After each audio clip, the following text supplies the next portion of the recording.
دلچسپ۔ وہ یونیورسٹی کے اسٹوڈنٹس میں مشہور اور پھر بدنام والا مشہور انسان بنتا گیا۔ زندگی ایک ہی بار ملی تھی تو ماضی کا غم منا کے اسے برباد کرنے کا کیا فائدہ؟ اس کے بچپن کے ٹراماز بچپن میں رہ گئے تھے تو اسے بھی آگے بڑھ جانا چاہیے۔ یہ الگ بات تھی کہ اسے پڑھائی سے خاص دلچسپی نہیں تھی۔ مارے باندھے پورا سال گزارنے کے بعد وہ آخری 2 ماہ میں محنت کر کے پیپر دے دیتا اور معلوم نہیں کیسے ٹاپ بھی کر لیتا۔ اس نے زندگی اپنے مطابق گزارنا شروع کر دی۔ شہرت کی خواہش بڑھتی گئی۔ کیان اور ہیزل سے ملنے والی رقم اس نے بچانا شروع کر دی۔ جب زندگی دوسروں کی رقم پہ گزاری جا سکتی ہے تو اپنا نقصان کرنا ضروری ہے۔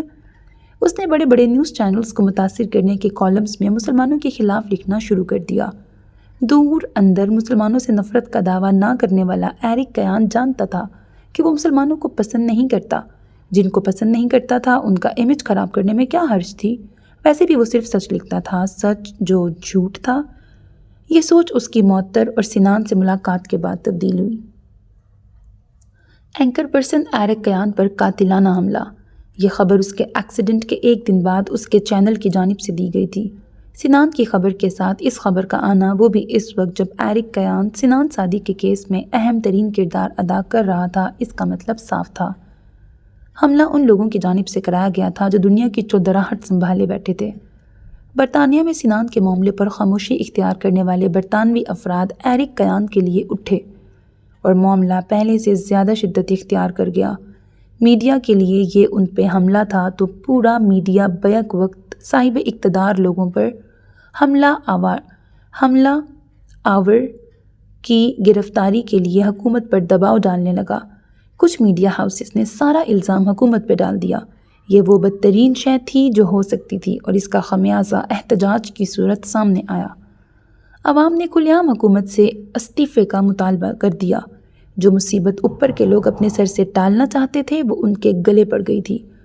انہوں نے سوچا تھا کہ ایرک کیان مر جائے گا تو وہ اسے تیز رفتاری اور خراب سڑک پر خراب موسم میں سفر کا نتیجہ قرار دے دیں گے۔ ایسا ہو جاتا تو یہ بہت آسان تھا، ہر کوئی یقین کر لیتا، لیکن انہوں نے یہ نہیں سوچا تھا کہ اگر ایرک کیان بچ جاتا تو کیا ہوتا۔ ہیزل نے ایرک سے رابطہ منقطع ہونے پر کیان سمتھ سے رابطہ کیا تھا۔ وہ لندن میں تھے اور ایرک کی تلاش فوراً شروع کر دی گئی۔ اس کے GPS کے ذریعے اس کی لوکیشن معلوم کرنا مشکل نہیں تھا۔ وہ اسے لندن سے دور انتہائی زخمی حالت میں ملا تھا۔ اگر اسے فوری طبی امداد نہ دی جاتی تو اس کا بچنا مشکل تھا۔ حادثہ قرار دینے کی پوری تیاری کر کے بیٹھے اوپر کے لوگ تب بوکھلائے جب ہیزل واٹسن نے ایرک کے ساتھ اپنی آخری گفتگو میڈیا پہ شیئر کی، جس میں وہ صاف کہہ رہا تھا کہ کوئی پیچھے سے اس کی گاڑی کو ٹکر مار رہا ہے۔ مسلمانوں نے سارا الزام ان لوگوں پر لگا دیا جو سنان کے قتل کے ذمہ دار تھے، کیونکہ اس وقت واحد انسان ایرک کیان تھا جو سنان کے قاتلوں کی گرفتاری پر کھلے عام بات کر رہا تھا۔ جو پہلے چند حلقوں کی جانب سے ایک مسلمان کے لیے بولنے پر تنقید کی زد میں تھا، وہ بیک وقت ہیرو بن گیا۔ کل تک جسے مسلمان عوام ایک مسیحا سمجھ رہے تھے، وہ پوری دنیا کے مسلمانوں کے لیے ایک سٹار بن گیا، خاص کر پاکستان کے لوگوں کے لیے۔ اس کی سلامتی کے لیے ڈھیروں دعاؤں کے ساتھ تحفے اس کے اپارٹمنٹ اور ہاسپٹل کے باہر بھیجے گئے۔ مسلم دنیا میں اسے مغربی معاشرے میں روشنی کی کرن قرار دیا گیا، جو کم از کم اپنے نظام کے خلاف لڑنے کی کوشش کر رہا تھا۔ سوشل میڈیا پر اس کے لیے پیغامات شیئر کیے گئے اور اس کی جلد صحت یابی کی دعا کی گئی۔ ایرک کیان کا نام پوری دنیا کے لیے اب نیا نہیں رہا تھا۔ ہاسپٹل کے کمرے میں بیٹھے اس نے یہ ساری خبریں سنی تھیں اور پچھلے 2 دن سے سن رہا تھا۔ اس کا سر زخمی تھا، چہرے پر چوٹوں کے نشانات تھے، ایک بازو ٹوٹنے سے تقریباً بچ گیا تھا، باقی جسم پر خراشیں تھیں۔ بہادروں کو بہادری کا خمیازہ بھگتنا پڑتا ہے۔ ٹی وی اسکرین سے نظر ہٹا کر اس نے بیڈ کے ساتھ رکھی کرسی پہ بیٹھے ہاشم بن عبداللہ کو دیکھا۔ یہ بزدل بن کر جینے سے زیادہ اچھا ہے۔ یہ بہادری کہاں سے آئی تمہارے اندر؟ وہ واقعی جاننا چاہ رہے تھے۔ انہوں نے آج تک مغربی نظام پر تنقید کی تھی، لیکن ایرک کی طرح کھلے عام انہیں للکارا نہیں تھا۔ ایرک نے ٹی وی بند کر تیسر تکیے پر رکھا، آنکھوں کے سامنے سیاہ جلد والی کتاب لہرائی۔ انصاف کے لیے لڑنے کا حکم دیتی، میں نہیں جانتا۔ وہ چھت کو دیکھ رہا تھا، اس کی نیلی آنکھیں اپنی روشنی کھو چکی تھیں۔ ہاشم بن عبداللہ اسے دیکھتے رہے۔ ایرک چپ تھا۔ یہ دوسرا دن تھا جب وہ اس کے پاس آ رہے تھے اور وہ چند الفاظ کے سوا کچھ نہیں بولا تھا۔ تمہیں کیا ہوا ہے ایرک؟ میں زخمی ہوں۔ جسم کے زخم مجھے بھی دکھ رہے ہیں، تم اندر کے زخموں کا بتاؤ۔ وہ چھت کو دیکھتا رہا، پھر دھیرے سے بولا، آپ نے کبھی وہ شخص دیکھا ہے ہاشم صاحب جس کی سب سے بڑی خواہش پوری ہو جائے اور اس کا دل چاہ رہا ہو کہ کاش اس نے کبھی یہ خواہش ہی نہ کی ہوتی؟ نہیں، میں نے دیکھا ہے۔ وہ گہرا سانس لے کر بولا، پھر آنکھیں بند کیں۔ میں آرام کرنا چاہتا ہوں۔ یعنی وہ چاہتا تھا کہ وہ یہاں سے چلے جائیں۔ انہوں نے سر کو خم دیا، پھر کرسی سے اٹھے۔ اللہ تمہارا خیال رکھے۔ وہ آنکھیں بند کیے لیٹا رہا۔ قدموں کی آواز آئی، پھر دروازہ کھلنے کی اور پھر بند ہونے کی۔ اس نے آنکھیں کھولیں۔ کمرے میں بہت کم روشنی تھی، ارد گرد پھولوں کی خوشبو بکھری تھی۔ وہاں اس کے لیے کئی پھول بھیجے گئے تھے، کئی دعائیں بھی، کئی محبتیں بھی، لیکن وہ اپنے دل کا کیا کرتا جس کے اندر وحشت تھی، جسے یہ سب تکلیف دے رہا تھا؟ ایک وقت تھا جب وہ ان سب چیزوں کی خواہش کرتا تھا، شہرت، عزت، دولت، نام، رتبہ، اور اب جب سب پاس تھا تو اسے کیا چاہیے تھا؟ سکون، گمنامی، کھو چکا پرانا ایرک، اپنی لاپرواہ زندگی۔ اور وہ سوال، ان سب میں ایک وہی سوال جو سوتے جاگتے ذہن کو جھنجھوڑ رہا تھا، اس کا خدا کون تھا؟ جوزف مارگریٹ کو امریکی پولیس نے گرفتار کر کے انٹرپول کے حوالے کر دیا تھا۔ پولیس نے باقاعدہ پریس کانفرنس کر کے جوزف کی گرفتاری کی اطلاع دی اور اس کا اقبال جرم سنایا، جس میں اس نے اقرار کیا تھا کہ سنان کا قتل اس نے ہی کیا تھا اور یہ اس کا ذاتی فعل تھا۔ اس میں نہ پولیس کا کوئی کردار تھا نہ کسی اور کا۔ اس نے اقرار کیا کہ وہ سنان سے اس کے مسلمان ہونے کی وجہ سے نفرت کرتا تھا، اس کی کاوشیں ناپسند کرتا تھا، اس کے بیانات پہ مشتعل تھا، اور اسی اشتعال میں اس نے سنان کو قتل کر دیا۔ ملک سے باہر وہ قرضہ لے کے گیا تھا۔ یہ ایک بھونڈی سی کوشش تھی جو کی گئی تھی۔ بہت سارے جھول باقی رہنے دیے گئے اور گویا ایک کردار کو لا کر کھڑا کر دیا گیا جس نے اقبال جرم کر لیا۔ برطانوی حکومت نے سنان سعدی کی کاوشوں کو سراہتے ہوئے اسے اعزاز سے نوازا اور اس کے نام کا ادارہ قائم کرنے کا اعلان کیا جو اسلامو فوبیا کے خلاف مغربی ذہنیت بدلنے کی کوشش کرے گا۔ ایرک کیان پہ ہونے والے حملے سے لا تعلقی کا اظہار کر دیا گیا اور اس کی صحت یابی کے لیے دعا کی گئی، نیز اسے بہادری پر سلیوٹ دیا گیا، اور بس گویا اصل قاتل جوزف مارگریٹ تھا جسے گرفتار کر لیا گیا اور اب سب کچھ نارمل ہو جانا چاہیے۔ سو برطانوی عوام نے بھی گویا ہاتھ صاف کرتے پیچھے ہٹ جانے میں بہتری سمجھی۔ اصل قاتل پکڑا گیا تھا، اب مظاہروں کا فائدہ؟ جب وہ کہہ رہا تھا کہ قاتل وہی تھا تو وہی ہوگا۔ یہ وہ ذہنیت تھی جو مغرب سالوں سے پروان چڑھا رہا تھا۔ یہ وہ معاشرہ تھا جس نے اسی طرح رہنا تھا۔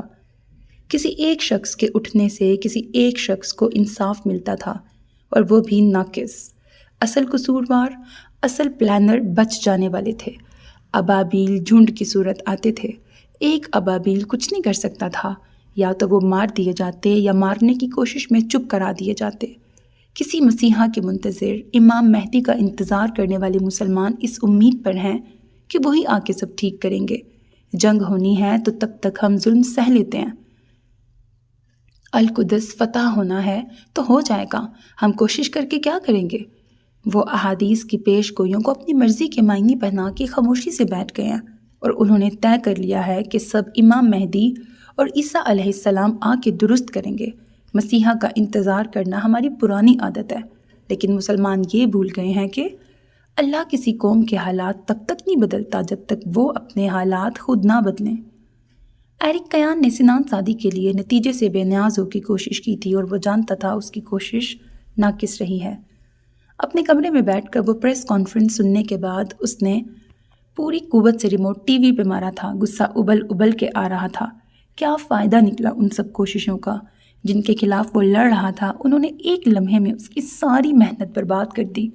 سنان کی خون کا کیا؟ اس کی ماں کے آنسوؤں کا کیا؟ باپ کے درد کا؟ بہن کی اذیت کا کیا؟ کس قدر منافق اور دغا باز تھا یہ معاشرہ؟ وہ کیسے لڑتا ان سے؟ وہ کیسے بدلتا یہ نظام؟ سر دونوں ہاتھوں میں گرائے وہ اس وقت شدید ترین فرسٹریشن، دکھ اور اذیت سے گزر رہا تھا۔ یہ ایک بے وقوفانہ حرکت تھی اور تمہیں اس کا یہی نتیجہ ملنا تھا۔ اس نے بیزاری سے صوفے کی دائیں طرف بیٹھے کیان سمتھ کو دیکھا۔ اگر یہ تعریف ہے تو شکریہ۔ تم سنجیدہ کب ہو کہ ایرک؟ جتنا میں سنان کے معاملے میں سنجیدہ تھا آپ نے غالباً وہ نہیں دیکھا۔ کامیابی پر مبارک ہو۔ اب کہ آواز بائیں طرف سے آئی تھی وہ کچھ اور اکتایا۔ آپ دونوں مل کے مجھے ٹارچر کرنے آئے ہیں؟ میں بیمار ہوں، مجھے تنہا چھوڑ دیں۔ وہ پچھلے 1 گھنٹے سے ان کی ملامتیں سن رہا تھا۔ کیا فائدہ اتنی محنت کا، موت سے لڑ کے واپس آنے کا؟ پولیس نے ایک شخص کی قربانی دے کے معاملہ ٹھنڈا کر دیا تھا۔ مجھے تم سے ہمدردی ہے ایرک۔ اب کہ اس کی نظر کچن ٹیبل پہ بیٹھی سوزین پر گئی۔ اسے کیوں لے کے آئے ہیں؟ وہ چڑ گیا۔ بدتمیز، کب سے مسکرائے جا رہی تھی۔ تمہاری بہن تمہاری خیریت پوچھنے آئی ہے۔ سوزی، تم کب میری خیریت پوچھو گی؟ جب تمہاری موم اور میرے ڈیڈ تمہاری خیریت پوچھ لیں گے۔ پونی ٹیل بنائے وہ سیاہ جینز پہ ریڈ شرٹ پہنے 16 سال کی بچی تھی۔ پھر اپنے ڈیڈ کو یہاں سے لے کے جاؤ، اپنی موم کو میں خود بھیج دوں گا۔ ان دونوں کے ہوتے ہوئے میں ٹھیک نہیں ہو سکتا۔ ہیزل اور کیان دونوں نے بیک وقت اسے گھورا۔ ہم تمہاری فکر کر رہے ہیں۔ آپ دونوں دراصل مجھے ذہنی طور پر ٹارچر کر رہے ہیں۔ وہ سیدھا ہوا۔ آپ دونوں مجھے بار بار یہ باور کروا رہے ہیں کہ میں جیت کے بھی ہار چکا ہوں۔ آپ کی آنکھوں کا تمسخر میں دیکھ رہا ہوں جو صاف کہہ رہا ہے کہ اس نظام سے لڑنا بے وقوفی تھی جس کا نتیجہ میرے جسم پہ نظر آ رہا ہے۔ بالکل ایسا ہی ہے۔ اس نے ضبط سے گہرا سانس لی۔ بے وقوفی تھی تو تھی، کم از کم میں مطمئن ہوں کہ میں نے کوشش کی ہے، کامیابی نہ بھی ملی ہو لیکن میں نے اس نظام پہ ایک ہتھوڑا ضرور مارا ہے۔ اور اب آپ دونوں برائے مہربانی یہاں سے چلے جائیں کیونکہ میں اس وقت چڑچڑا ہو رہا ہوں اور آپ دونوں سے بدتمیزی نہیں کرنا چاہتا۔ وہ صوفے سے اٹھا اور آہستہ قدموں سے کمرے کی طرف بڑھا۔ اس کی ٹانگ پر چوٹ لگی تھی۔ کمرے میں پہنچ کے اس نے ٹھا سے دروازہ بند کیا۔ کل کیان اور آج دونوں نے آ کر اسے خوب سنائی تھی۔ تھک کر وہ بیڈ پہ بیٹھا اور سر دونوں ہاتھوں میں تھام لیا۔ سچ ہی تو تھا، ملا کیا تھا اس سب سے؟ کیا یہ ایک فضول جنگ تھی؟ وہ سنان کے گھر والوں سے، مسلمانوں سے اتنا شرمندہ تھا کہ 2 دن سے موبائل تک آف کر رکھا تھا۔ کیا میں اندر آ سکتی ہوں؟ دروازے پر آواز ابھری تو اس نے گہرا سانس لیتے سر اٹھایا۔ اب یہ اس کا سر کھائے گی۔ آ جاؤ سوزی۔ دروازہ کھلا، پہلے اس کا سر پھر وہ خود اندر آئی۔ بیڈ کے سامنے رکھی چیئر گھسیٹی اور ایرک کے سامنے رکھی۔ تم ہرٹ ہو؟ وہ بڑی بہن کی طرح پوچھ رہی تھی۔ ہاں، وہ چھوٹے بھائی کی طرح کہہ گیا۔ یہ زخم ٹھیک ہو جائیں گے ایک دن سوزی، لیکن میں اندر سے ہرٹ ہوں۔ تمہیں ڈیڈ اور ہیزل آنٹی کی باتوں کا برا لگا؟ وہ سچ کہہ رہے ہیں، میں نے اپنی پوری کوشش کی اور نتیجہ دیکھو کچھ بھی نہیں ملا۔ کسی زمانے میں تم مجھے کہا کرتے تھے کہ کوشش معنی رکھتی ہے نتیجہ نہیں۔ میں یہ تمہیں تمہارے رزلٹ کے بارے میں کہا کرتا تھا جب تم فیل ہو کے آتی تھیں، ٹیچر فیل کرتی تھیں۔ دونوں میں فرق کیا ہے؟ وہی جو تمہاری کہانی میں ہے۔ تمہیں بھی تو فیل کیا گیا ہے حالانکہ تم پاس ہو چکے ہو۔ وہ تپ گئی۔ ایرک کچھ لمحے اسے دیکھتا رہا، خاموشی سے، پھر آگے کو ہوتے اس کی جینز کی پاکٹ سے جھپٹ کر کچھ نکالا۔ چوری کرنا کب چھوڑو گی تم؟ اس کے ہاتھ میں بٹوا تھا۔ سوزین کو مزید تپ چڑھی۔ میرے بھائی کی جائیداد ہے، ادھر دو۔ شکل گم کرو اپنی۔ تمہاری موم مجھے اپنے گھر سے ایک کافی تک نہیں دیتی اور ان کی اولاد میرے پیسے چوری کر رہی ہے۔ وہ تمہاری بھی موم ہے، وہ میرے باپ کی بیوی ہیں۔ میں ممی کو بتاؤں گی ایرک۔ دیکھو میں کتنا خوفزدہ ہوں، تمہیں میرے چہرے پہ ڈر نظر آ رہا ہے نا؟ عرصے بعد وہ کسی سے یوں زبان لڑا رہا تھا۔ سوزی کا چہرہ غصے سے سرخ ہوا۔ تم کتنے کنجوس ہو۔ فی الوقت ہوں۔ شہرت نے بھی تمہیں کوئی فائدہ نہیں دیا۔ شہرت ملی ہے، دولت نہیں۔ میری گاڑی تک پچک کے رہ گئی، نہیں لینی پڑے گی۔ تم جا کر اپنے باپ کی جائیداد پر عیش کرو۔ ہم دونوں کا باپ ایک ہے، شرم کرو۔ اسی باپ سے کہو تمہیں لے کے جائے یہاں سے۔ وہ بٹوا جیب میں ڈالتا سلگ کے کہتا پیچھے ہوا۔ ٹانگ اندر تک درد کر رہی تھی۔ دیکھ لے گا وہ اس ڈمپر والے کو۔ میں تمہیں ڈیڈ کی جائیداد سے آگ کروا دوں گی۔ تمیز سے بات کرو مجھ سے۔ تم وہ جائیداد چوری کر کے بھی مجھ سے چھین لو گی۔ میں 4 تک گنوں گا، میرے کمرے سے دفع ہو جاؤ۔ سوزی سرخ چہرے سے اسے دیکھتی رہی، پھر اٹھی، دروازہ کھولا اور ٹھا سے بند کرتے باہر بڑھی۔ ایرک زیر لب بڑبڑاتا سیدھا ہو کے لیٹ گیا۔ چند لمحے یوں ہی لیٹا رہا، پھر لبوں پہ مسکراہٹ ابھری۔ سوزی بھی نا، اب اسے منانے کے لیے اچھا خاصا خرچہ کرنا پڑے گا۔ اس کی بلا سے ناراض ہی رہے۔ اور اسی لمحے اسے پریزے کا چہرہ یاد آیا۔ مسکراہٹ غائب ہوئی۔ موبائل اٹھاتے اس نے درگزئی کا نمبر کھولا۔ پریزے سے سوری کہہ دینا، اس کا بھائی اس کے بھائی کو انصاف نہیں دلا سکا۔ میسج بھیجتے وہ ایک بار تھک کر لیٹا۔ اندر باہر فرسٹریشن بھری تھی، اذیت، بیزاری، کچھ عجیب، کچھ نامحسوس سا۔ اسے وہیں لیٹے لیٹے نیند آ گئی۔ رات کا جانے کون سا پہر تھا جب آنکھ کھلی۔ سر کے پچھلے حصے میں شدید درد ہو رہا تھا۔ وہ بمشکل اٹھا، سر کے پچھلے حصے پر دونوں ہاتھ رکھے۔ پٹی ابھی تک رکھی تھی۔ ڈاکٹر نے سختی سے منع کیا تھا کہ بے احتیاطی نہیں کرنی۔ وہ گہری سانسیں لیتا رہا، پھر اٹھ کر ساتھ رکھی میز کا سہارا لیتے واش روم تک گیا۔ لائٹ آن کی اور آئینے کے سامنے جا کے چہرہ دیکھا۔ دائیں گال پر لگا کٹ بھر رہا تھا، ماتھے پر بھی نشان غائب تھا۔ چہرہ پہلے سے کچھ بہتر تھا اور آنکھیں؟ وہ اپنی آنکھوں کو دیکھتا رہا۔ کیا تھا جو اب ان میں نہیں تھا؟ ان آنکھوں سے کیا غائب ہوا تھا؟ سر جھٹکتے وہ واش بیسن پہ جھکا، پانی لے کر منہ پر کئی چھینٹے مارے۔ درد مزید بڑھ گیا۔ کیان نے کہا بھی تھا کہ وہ ان کے ساتھ چلے، لیکن اس کی انا آڑے آ رہی تھی۔ بمشکل کمرے میں واپس آتے اس نے وارڈروب کھولی۔ دوائیاں یہیں کہیں رکھی تھیں، نیند کی گولی بھی وہیں ہوگی۔ لائٹ مدھم تھی، اس کی آنکھیں اب درد سے بند ہو رہی تھیں۔ ہاتھ ادھر ادھر مارتے وہ کچھ جھنجھلایا۔ کیا مصیبت ہے؟ اسے غصہ آیا۔ سوزی کو کہا بھی تھا ٹیبل پہ رکھ دے، لیکن یہ لڑکی اسے تنگ کرنے کا کوئی موقع جانے دے؟ ہو ہی نہیں سکتا۔ نیچے کی سائڈ سے دراز کھولتے اس نے آنکھیں پوری کھولیں تو پل بھر کو ارد گرد سب تھم گیا۔ وہاں نیچے سیاہ غلاف میں لپٹا قرآن پاک رکھا تھا۔ اسے نہ وقت مل سکا تھا نہ ہمت کہ وہ یہ کھول کے پڑھتا۔ ہاتھ بے ساختہ قرآن کی طرف گیا۔ اسے اٹھاتے وہ بیڈ پر آیا۔ ہاتھ کانپ رہے تھے، جسم بخار میں بھنک رہا تھا، سر درد سے پھٹنے کو تھا۔ سائیڈ لیمپ جلاتے وہ بیڈ پہ بیٹھا، قرآن پاک سامنے رکھ لیا۔ اللہ اللہ، یہ وہ واحد لفظ تھا جو پچھلے ایک ہفتے سے ذہن میں گونج رہا تھا۔ یہ واحد لفظ تھا جو اس کے سارے الفاظ چھین کے لے گیا تھا۔ اس انجان سڑک پر نیم مردہ حالت میں اس نے کس خدا کو پکارا تھا؟ وہ جسے وہ بچپن میں جانتا تھا، یا وہ جسے بچپن سے جانتا تھا، یا وہ خدا جس سے اس کا تعارف جوانی میں ہوا تھا؟ اس نے کئی بار معطر کے منہ سے یہ نام سنا تھا۔ اسے جب جب چوٹ لگتی وہ یہی ایک لفظ بولا کرتی تھی۔ اس نے سنان کے منہ سے یہ لفظ مرتے وقت سنا تھا، اور اب اگر اس سے کہا جاتا کہ وہ کوئی ایک لفظ بولے تو وہ یہی نام لیتا۔ کانپتے ہاتھوں سے اس نے وہ غلاف اتارا۔ اسے ٹھنڈ لگ رہی تھی، اسے گرمی بھی لگ رہی تھی۔ اسے دوائی لینی چاہیے، اسے سو جانا چاہیے۔ وہ پچھلے ایک ماہ سے جاگ رہا تھا، اسے نیند کی ضرورت تھی۔ وہ یہ کیا کر رہا تھا؟ بالکل درمیان سے کوئی صفحہ کھولتے اس نے پڑھنا شروع کر دیا۔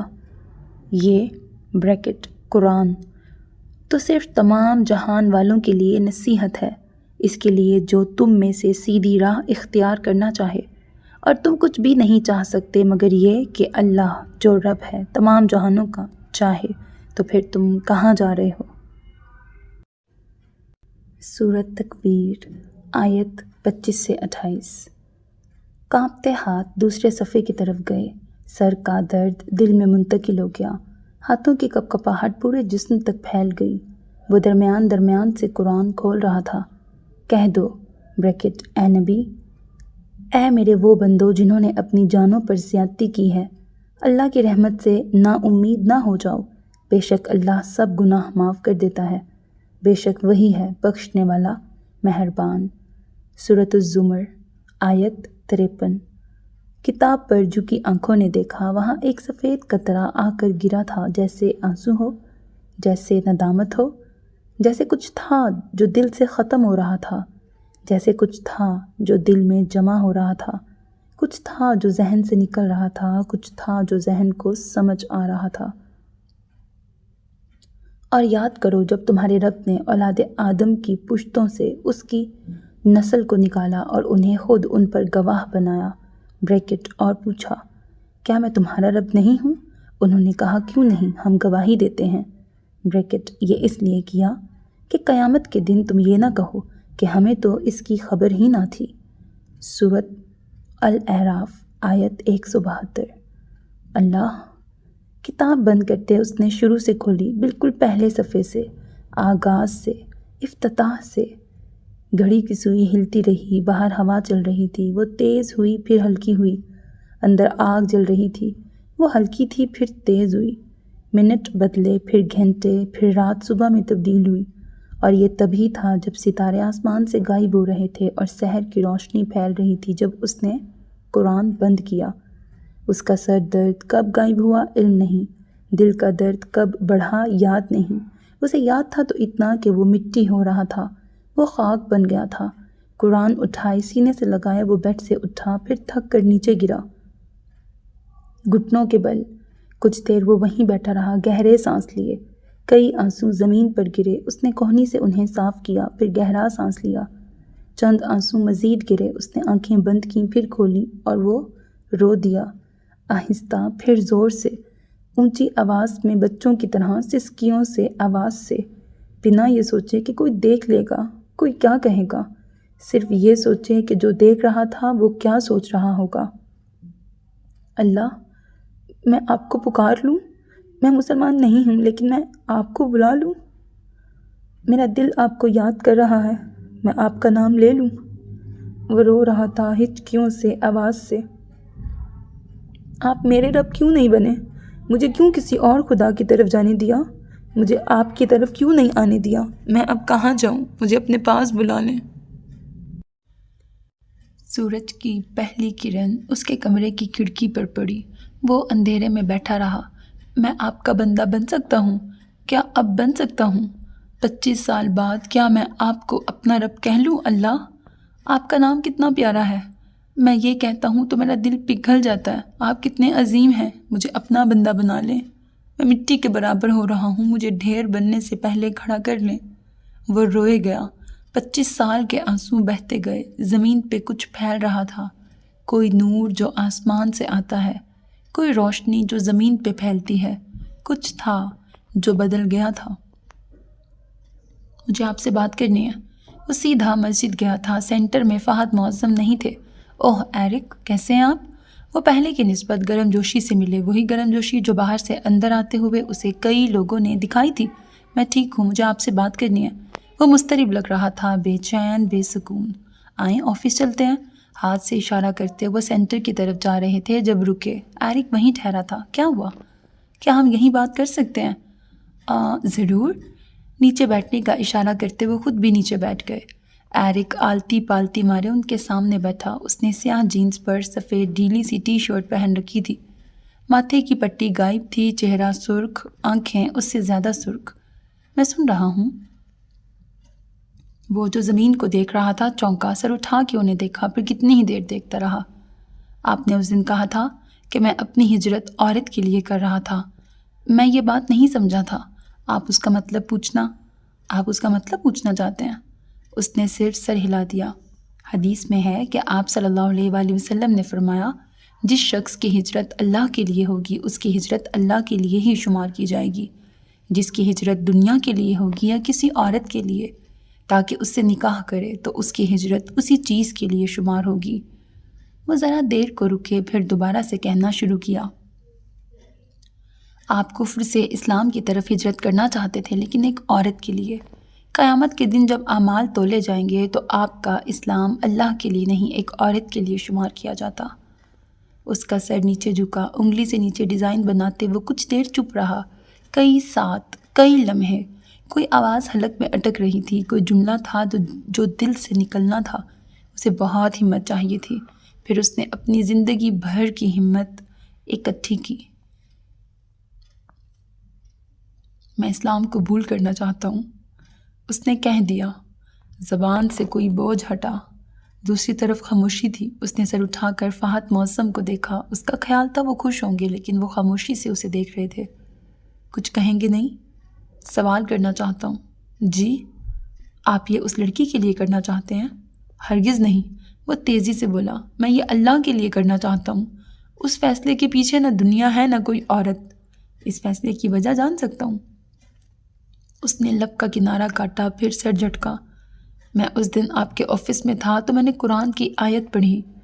سب مجھ سے پوچھتے ہیں میں اتنی بے وقوفی بھری ہمت کہاں سے لایا ہوں کہ سرعام ایک طاقتور نظام کو للکار بیٹھا ہوں۔ میں انہیں بتا نہیں سکتا کہ یہ ہمت مجھے قرآن کی ایک آیت سے ملی تھی۔ وہ کتاب پہلے تعارف سے ہی مجھے مسحور کر گئی تھی۔ پھر چند دن پہلے جب میں اس سڑک پر مر رہا تھا تو میں نے سوچا کہ میں کس خدا سے زندگی مانگوں۔ میرے پاس کوئی خدا تھا ہی نہیں۔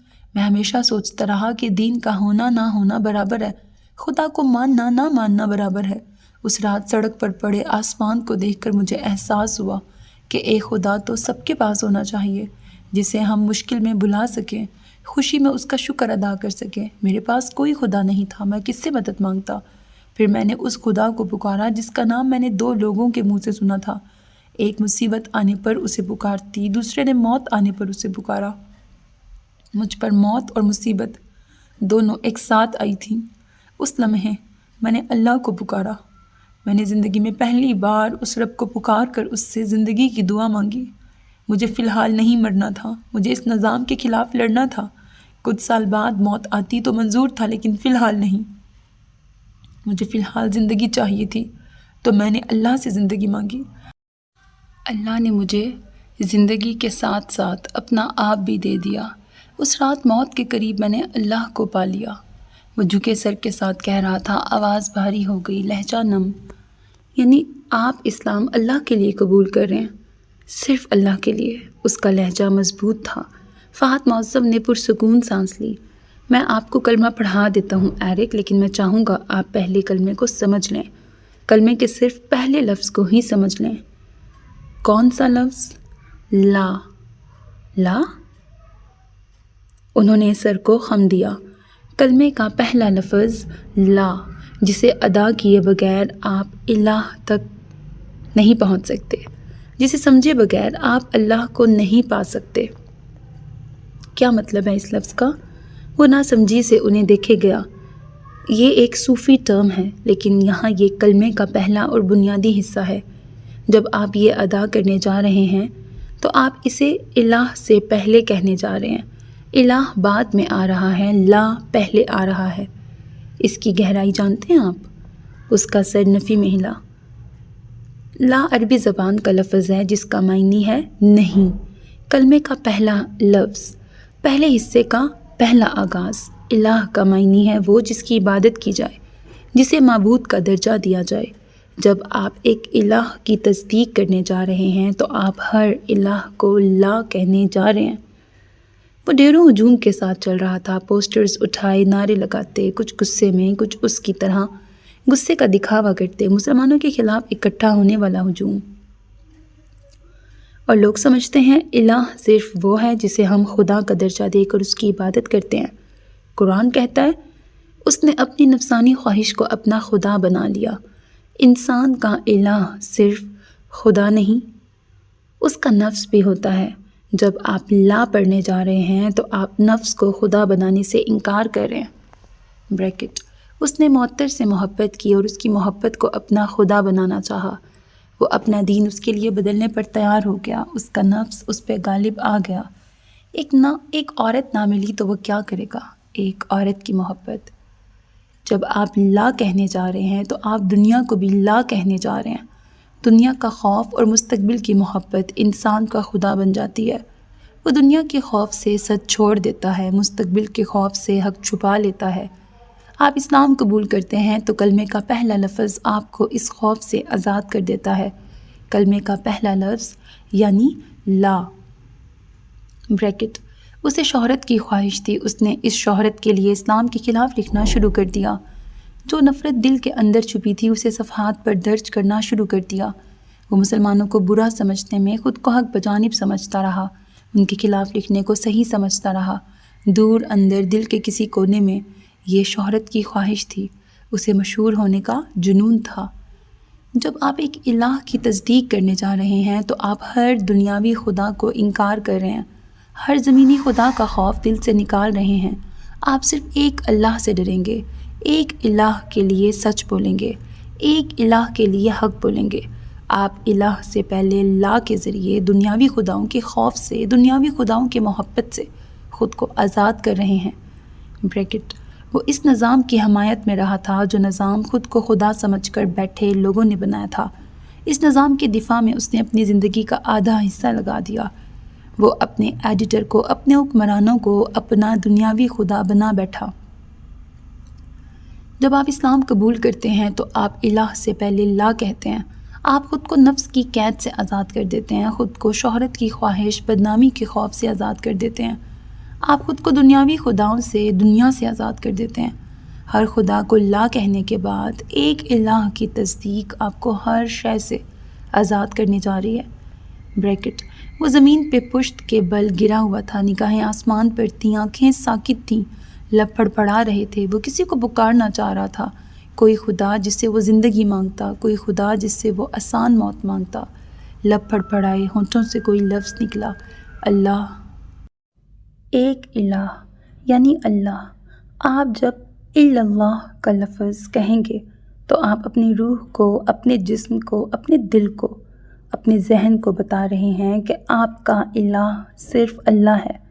آپ صرف اسی کی عبادت کریں گے، اسی سے ڈریں گے، اسی کے لیے محبت رکھیں گے، نفرت کریں گے۔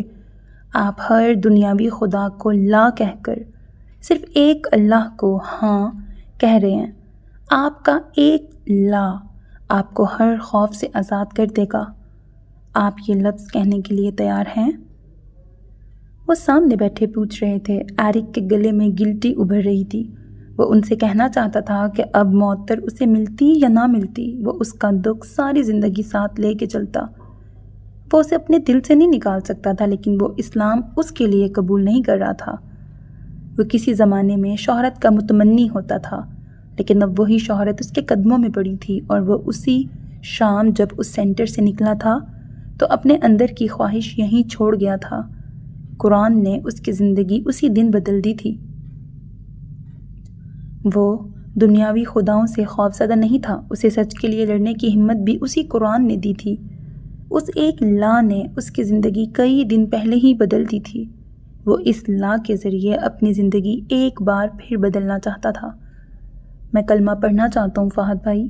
میں اس ایک الہ کے لیے ہر الہ کو لا کہنے کی ہمت پاتا ہوں۔ میں مستقبل نہیں جانتا، لیکن مستقبل میں بھی میں کبھی کسی دنیاوی خدا کے آگے نہیں جھکوں گا۔ اس کی آواز مضبوط تھی، کوئی خوف نہیں، کوئی پشیمانی نہیں۔ فہد معظم ہلکا سا مسکرائے، پھر اٹھے۔ ایرک بے ساختہ ان کے ساتھ اٹھا۔ آپ میرے ساتھ آئیں، وضو کر لیں پہلے۔ وہ آگے جا رہے تھے، ایرک ان کے پیچھے چلا۔ کسی ٹرانس سی کیفیت میں اس نے وضو کیا۔ ہر اس دھونے کے ساتھ کچھ تھا جو دھل رہا تھا، کچھ تھا جو مٹ رہا تھا۔ ان کے ساتھ واپس آنے، چند مزید لوگوں کے ساتھ بیٹھنے، کسی کے اذان کہنے تک ذہن میں سب ساکت رہا۔ وہ چونکا تب جب اسے فہد بھائی کی آواز سنائی دی، میرے ساتھ دہرائیں۔ اس کا سر ہلا۔ اشہد، اشہد، گواہی دل سے نکل کر کرامن کاتبین کے قلم پر درج وہ گواہ تھا، وہ گواہ بن رہا تھا۔ اللہ، اللہ۔ اس نے ہر دنیاوی خدا کو ذہن میں رکھا، نفس، دنیا، خوف۔ اللہ، اللہ۔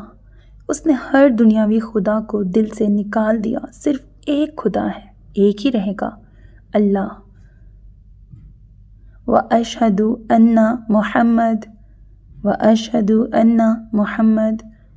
وہ محمد صلی اللہ علیہ وآلہ وسلم کا صرف نام جانتا تھا۔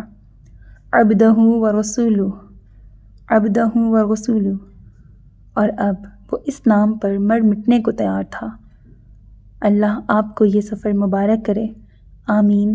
اس کی آواز کانپ گئی۔ ارد گرد کے لوگ فہد بھائی اسے مبارکباد دے رہے تھے، وہ اسے گلے لگا رہے تھے۔ اس کا پورا جسم کانپ رہا تھا، پوری روح کانپ رہی تھی۔ فہد بھائی کھڑا ہوتے وہ ان کے سامنے آیا۔ میرے گناہ کیا اللہ وہ معاف کر دے گا؟ میں نے اب تک زندگی میں بہت گناہ کیے، وہ بھی جو اللہ کو ناپسند ہیں، وہ بھی جن سے اسلام منع کرتا ہے۔ ان کا کیا؟ وہ اس بچے جیسا ہو گیا جسے دنیا میں صرف ایک خوف ہوتا ہے، کوئی اس کی من پسند چیز نہ چھین لے۔ آپ نے جس وقت کلمہ پڑھا ہے اس وقت آپ یوں ہو گئے گویا آج ہی پیدا ہوئے ہیں۔ ہر گناہ ختم، ہر گناہ ختم۔ آپ کے پاس آج سے نیا اعمال نامہ ہے، اس پر آپ اب نئی زندگی شروع کرنے جا رہے ہیں۔ اللہ یہ نئی زندگی برکت والی بنائے۔ ساتھ ڈھیروں آمین ابھرے۔ اس نے صرف سر ہلا دیا، اس کے حلق میں بہت سے آنسو اٹکے تھے۔ فہد بھائی نام تو دیں لڑکے کو کوئی اچھا سا۔ اوہ ہاں، وہ چونکے۔ آپ نام تبدیل کرنا چاہیں گے ایرک؟ جی، مجھے پرانی زندگی کا کچھ نہیں چاہیے، مجھے نئی زندگی میں نیا نام چاہیے۔ وہ بہت دقت سے بول پایا تھا۔ چلیں پھر، میں آپ کو روئے زمین پر آنے والے پہلے انسان کا نام دیتا ہوں، اللہ کا اقرار کرنے والے پہلے انسان کا، الہ کو پہچاننے والی پہلی ہستی کا، ہم سب کے باپ کا، آدم علیہ السلام کا نام۔ آج سے آپ کا نام آدم ہوگا، آدم کیان۔ آدم، اس نے زیر لب دہرایا، پھر آگے کو ہوتے فہد بھائی کو گلے لگایا۔ آپ کا بہت شکریہ فہد بھائی۔ وہ ان کے گلے لگا ہوا تھا۔ فہد بھائی نے اس کی پیٹھ تھپتھپائی۔ اللہ آپ کے لیے آسانیاں لائے آدم۔ وہ علیحدہ ہو کر پھر گہرا سانس لیا اور ارد گرد دیکھا۔ کیا میں یہاں ایک سجدہ کر سکتا ہوں؟ جی ضرور، مسجد آپ کے حوالے۔ وہ مسکرا کر کہتے دوسرے لوگوں کو اشارہ کرتے چلے گئے۔ وہ وہیں ٹھہرا رہا۔ دروازہ بند ہو گیا، مسجد اندھیرے میں ڈوب گئی۔ پھر وہ 2 قدم چلتے محراب کے سامنے آ ٹھہرا، قدم رک گئے۔ اللہ، آواز پلٹ کر واپس آئی۔ اللہ، آواز پلٹ کر آسمان تک گئی۔ اللہ، وہ گھٹنوں کے بل زمین پر گرا۔ پھر اسی طرح سجدے میں چند لمحے مسجد میں خاموشی چھائی رہی۔ پھر ہلکی سی سسکی کی آواز ابھری، پھر رونے کی، پھر ہچکیوں کی، پھر وہ آواز بلند ہوتی گئی۔ اللہ، دیکھیں میں زمین پہ منہ کے بل گرا ہوں۔ وہ روتے ہوئے کہہ رہا تھا، میں نے زمین پر گر کر کس کو پا لیا یہ بھی دیکھیں، مجھے آپ مل گئے۔ اب دنیا مجھ سے چھوٹ جائے تو کیا غم، مجھے آپ مل گئے۔ اب دنیا مجھ سے کنارہ کر لے تو کیا دکھ، آپ مجھ سے راضی ہوں اور دنیا خفا ہو جائے تو کیا پرواہ۔ وہ رو رہا تھا، شدت سے رو رہا تھا۔ وہ 6 فٹ سے نکلتے قد کا اونچا لمبا مرد سجدے میں بچوں کی طرح رو رہا تھا۔ میں کبھی آپ کو خفا نہیں ہونے دوں گا، میں آپ کو ناراض نہیں کروں گا، آپ مجھ سے راضی رہیے گا۔ دیکھیں میں کتنا کمزور انسان ہوں، میں غلط کر دوں تو مجھ سے ناراض مت ہوئیے گا۔ مجھے تو ابھی سے خوف آ رہا ہے، میں کتنی بھاری شے کاندھوں پہ رکھ بیٹھا ہوں، میں کتنی خوبصورت شے دل میں رکھ بیٹھا ہوں۔ اس کا وجود اب ہچکیوں سے کانپ رہا تھا، خوف سے کانپ رہا تھا۔ میں اب تک کہاں کہاں بھٹکتا رہا، میں یہاں کیوں نہیں آیا؟ دیکھیں سجدے میں زمین پر یوں ماتھا رکھ کر میں مٹی بھی ہو رہا ہوں تو سکون سے ہو رہا ہوں۔ باہر جو عروج ہے وہ خاک برابر، سجدے میں جو عروج ملا ہے اعزاز برابر۔ اوہ، میں دنیا کو کیسے بتاؤں اپنا سر زمین پہ رکھ کر میں کس آسمان کو چھو آیا ہوں۔ وہ اونچی آواز میں بول رہا تھا، کوئی آ جاتا تو خوف نہیں تھا، کوئی نہ آتا فرق نہیں پڑتا تھا۔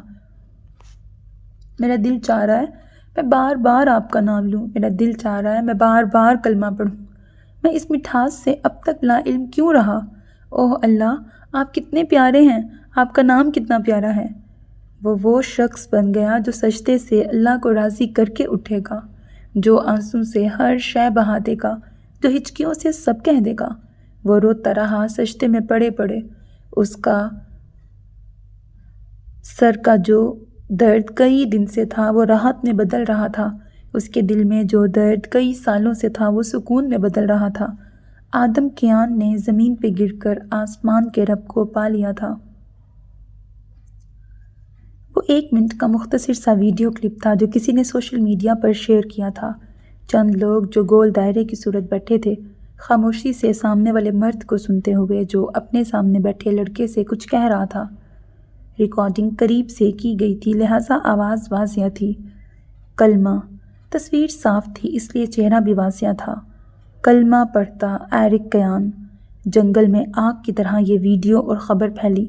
ایرک کیان کا قبول اسلام، جو جتنے قیاس کر سکتا تھا اس نے کیے، جو جتنا بول سکتا تھا اس نے بولا۔ آدم کی طرف سے فی الحال خاموشی تھی۔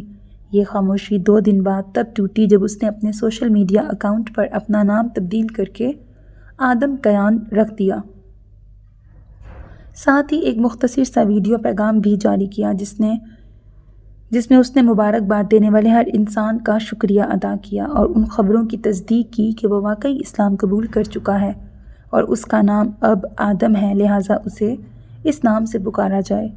نیز مزید اس کی ذاتی زندگی پر تبصرہ کرنے کی بجائے وہ سب سے توقع رکھتا ہے کہ اس کی پرائیویسی کا خیال رکھا جائے گا۔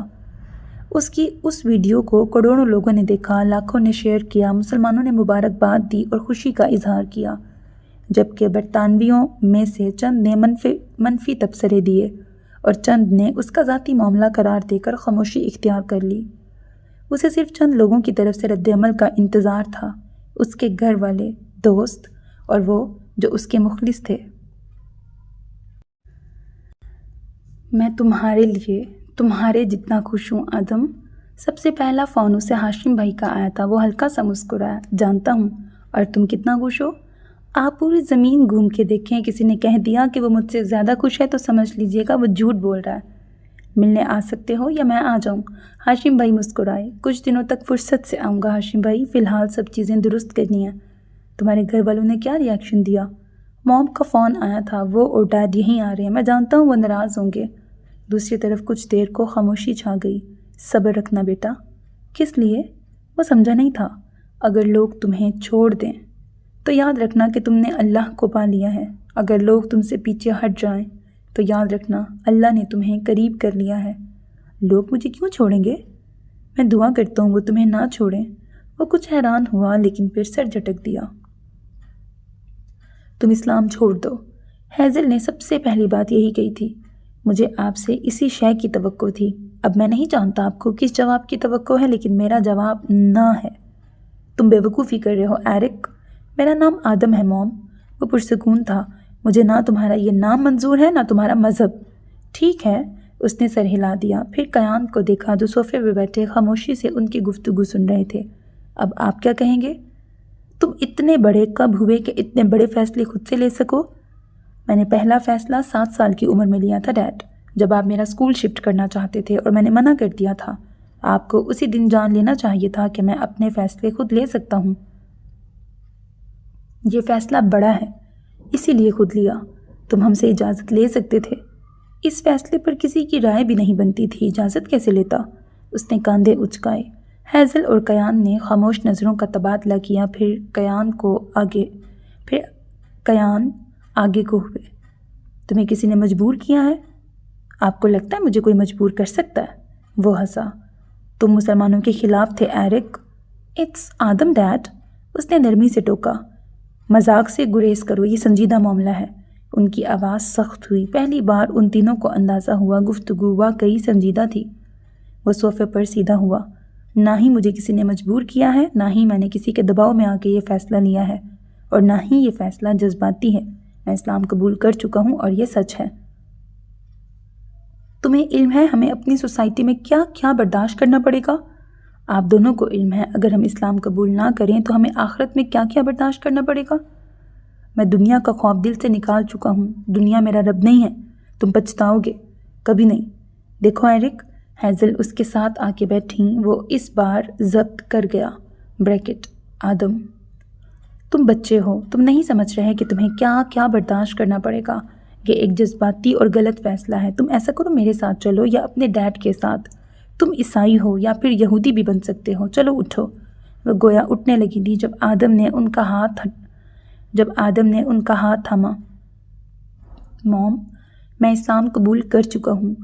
آپ مجھے اب کبھی بھی اپنا مذہب تبدیل کرتے ہوئے نہیں دیکھیں گی۔ لیکن اس نے گلا کھنکار کر ان دونوں کو دیکھا۔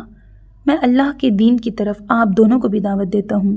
جس مذہب پر آپ ہیں وہ برحق نہیں ہے۔ اسلام قبول کر لیں۔ پل بھر کو وہاں سناٹا چھا گیا۔ ہیزل کا ہاتھ اس کے ہاتھ سے نکلا۔ قیان کا چہرہ سرخ پڑا۔ وہ اسے اسلام سے برگشتہ کر رہے تھے اور یہ لڑکا انہیں ہی اسلام کی دعوت دے رہا تھا۔ گھامڑ، ہم تمہاری طرح بے وقوف نہیں ہیں ایرک۔ وہ غصے سے کھڑے ہوئے۔ میرا نام آدم ہے ڈیڈ، مجھے بار بار ایرک کہہ کے مت بلائیں۔ وہ بھی اٹھ کھڑا ہوا۔ تمہیں یہ سکھایا ہے اسلام نے کہ ماں باپ سے بدتمیزی کرو گے؟ وہ مشتعل ہوئے۔ میں پہلے بھی آپ سے ایسے ہی بات کرتا ہوں۔ وہ اس کے سامنے آئے۔ تم اپنا مذہب تبدیل کر رہے ہو اور اسی وقت کر رہے ہو۔ میں سوسائٹی کی تمسخرانہ نظریں نہیں برداشت کر سکتا۔ آپ نے دنیا کو اپنا خدا بنا لیا ہے۔ اس نے افسوس سے ان دونوں کو دیکھا جو غصے میں اس کے سامنے ٹھہرے تھے۔ مجھے مت سکھاؤ، تم اسی وقت میرے ساتھ چل کے مذہب تبدیل کر رہے ہو۔ میں نہیں کروں گا، وہ 2 ٹوک لہجے میں بولا۔ پھر ہمیں مجبور مت کرو کہ ہم کوئی سخت فیصلہ لیں۔ کیسا فیصلہ؟ وہ کیا کر لیں گے؟ ہاں ٹھیک ہے، ناراض ہوں گے، چند دن بات نہیں کریں گے، ممکن ہے چند سال بات نہ کریں، لیکن اس سے زیادہ وہ کیا کریں گے؟ ہم سمجھ لیں گے کہ تم ہمارے لیے مر چکے ہو ایرک، اور یاد رکھو مر جانے والوں سے ساری زندگی ملاقات نہیں ہوتی۔ کوئی جو دل کو ٹکڑوں میں کاٹتا ہے ایسے ہی کاٹتا ہوگا۔ ڈیڈ، اسے صدمہ ہوا۔ میں ایسا ہی کروں گا، تمہاری شکل تک نہیں دیکھوں گا، میں ہر ایک انسان کو بتاؤں گا کہ میرا کوئی ایرک نام کا بیٹا نہیں ہے، تم ہمارے لیے اور ہم تمہارے لیے مر جائیں گے۔ اتنی سنگ دلی، اتنی بے حسی۔ اس نے بے جان ہوتی آنکھوں سے ہیزل کو دیکھا، ویسے ہی تاثرات جیسے قیام کے تھے۔ موم، تمہاری ڈیڈ صحیح کہہ رہے ہیں، میں بھی ایسا ہی کروں گی۔ میرے سارے دوست، فیملی سب جیوز ہیں یا کرسچن، میں کسی مسلمان سے تعلق بناتی ہوں تو صرف کام کی غرض سے، میں اپنے بیٹے کو اسلام قبول کرنے کی اجازت نہیں دے سکتی۔ وہ دونوں ساتھ ٹھہرے تھے۔ علیحدگی کے 15 سال بعد ان میں اتفاق ہوا تو کس بات پر؟ اس نے گہرا سانس لیا، پھر سر جھٹکا۔ آپ دونوں کیا چاہتے ہیں؟ ہمارے لیے اسلام چھوڑ دو، عیسائی بن جاؤ۔ اور اس لمحے اس نے جانا کہ جب اس نے معطر سے کہا تھا کہ وہ اسلام کو چھوڑ دے تو اس کے دل پر کیا گزری ہوگی۔ جیسے کوئی روح نکالتا ہے اور واپس ڈال دیتا ہے، جیسے کوئی ارد گرد کا ہر منظر ساکت کر دیتا ہے، جیسے کوئی دنیا سے سارے کانٹے چن کر آپ کے وجود میں اتار دیتا ہے۔ اس لمحے معطر نے وہی تکلیف محسوس کی ہوگی، اس لمحے وہ بھی وہی تکلیف محسوس کر رہا تھا۔ میں ایسا نہیں کر سکتا۔ اس کا چہرہ ضبط سے سرخ پڑا۔ تو پھر بھول جاؤ کہ تمہارے کوئی ماں باپ تھے۔ بیگ تھامے ہیزل اور جھپٹ کر موبائل اٹھاتے قیان دونوں باہر کی طرف بڑھے جب وہ تیزی سے ان کے سامنے آیا۔ آپ دونوں مجھے تنہا نہیں چھوڑ سکتے۔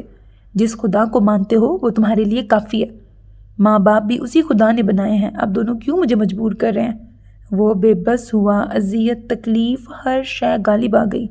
مجبور کر رہے ہیں تو مجبور صحیح، فیصلہ تمہارے پاس ہے، اپنے ماں باپ یا اپنا مذہب۔ فیصلہ کرنے کی تو ضرورت ہی نہیں تھی، ایک بار اسلام قبول کر لیا تو موت تک یہیں رہنا تھا۔ میں ایسا نہیں کر سکتا، میرے لیے مشکل مت بنائیں۔ تم سوچ لو ایرک، تم سوچ لو۔ وہ دونوں آگے بڑھ گئے۔ وہ وہیں ٹھہرا رہا۔ ہر تلخی کے باوجود، ہر ٹراما کے باوجود وہ اپنے ماں باپ سے محبت کرتا تھا۔ تو اگر اسے لگا تھا کہ فیصلہ آسان ہوگا تو اس فیصلے کے بعد کے نتائج مشکل تھے۔ دروازہ کھولتے انہوں نے قدم باہر رکھا تو نظر سیڑھیوں پر گئی۔ وہ پہلی سیڑھی پہ بیٹھا تھا، گھٹنوں پر کونیاں جما رکھی تھیں، سیاہ جینس پر سفید ٹی شرٹ، سفید جیکٹ، سفید جاگرز۔ وہ مکمل سفید پہن کر آیا تھا۔ تم اندر کیوں نہیں آئے؟ برآمدے سے گزرتے وہ سیڑھیوں پر اس کے ساتھ آ بیٹھے۔